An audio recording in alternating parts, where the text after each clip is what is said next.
Hello and welcome to my YouTube channel Tech Genius. Hope you guys are doing great. So in today's video we will proceed further towards the concept of the data types and consoling the input and applying some operations on it. So let's get started. And before starting a video, I request you guys to please subscribe my YouTube channel Tech Genius and don't forget to press the bell icon so you never miss any kind of update from my YouTube channel. So let's get started. So first we just need to open our compiler dev C++. I have opened the compiler, just need to create a source file and now hash include input output stream and then hash include conio.h, then using namespace std standardized and then integer of the main function, then get ch, this thing. Now we just need to create a variable int number. Okay, number is equal to 10, if 11. So we didn't console output any kind of thing. So in today's video we will check that what is the size of each data type. So yes, you just need to remember that one thing, that the size of each data type, integer, float, string, character, it varies in bytes. So you have to use the data type efficiently if you want to, or if you want to run your program efficiently, if you want to use the less space as compared to the database. So you just need to use your program efficiently. So for that purpose you just need to create a right thing with right data type. So I want to check the size of my data type. So cout size of is a function and I want to check the size of integer. In the next line I want to check the size of float.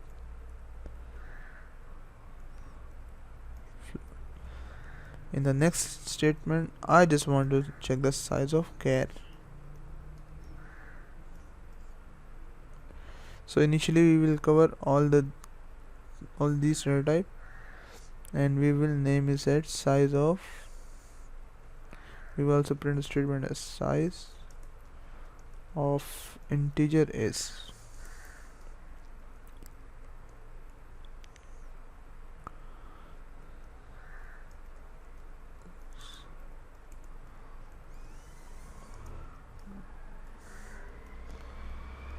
Float is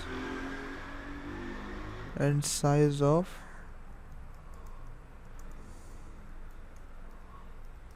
character is. This thing and L, this thing and L, no, FL. So it is defining that the size of integer is 4 bytes, the size of float is 4 bytes and the size of character is 1 byte. So character is that data type because it contain only one thing, one content at a time in it, so its size is varying according to that thing. So these are the concept of size of, and you must use a data type efficiently because it depends on the efficiency of your program, that how the things will work when you choose the right thing for the right data type. So the next thing in today's video we will cover that how can we take the number from the user. In the previous video we have initialized the number ourselves, but in today's video we will check that how can we take the number from the user. So in number is equal to, in number we have declared the variable cout Please enter a number. Please enter a number. We will take the number as Cin, and we will take the number in number. Now F11. Please enter a number 88. So number is taken in this data type. So now what? Now I have to output that number that we have taken from the user. So 88. So number is 88. So for the ease of access and for the things we can understand, so cout number is exertion operator F11 88, and number is 88. So this is a number. And what if I want to take the character alpha?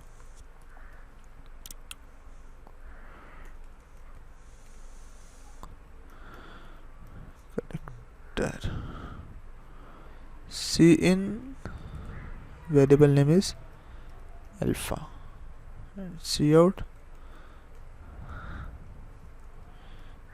alpha F11.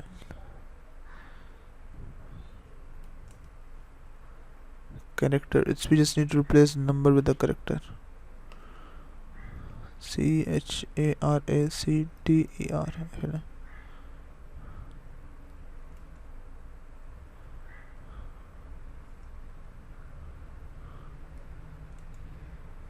Okay. LMO. So it will show us L, the first character.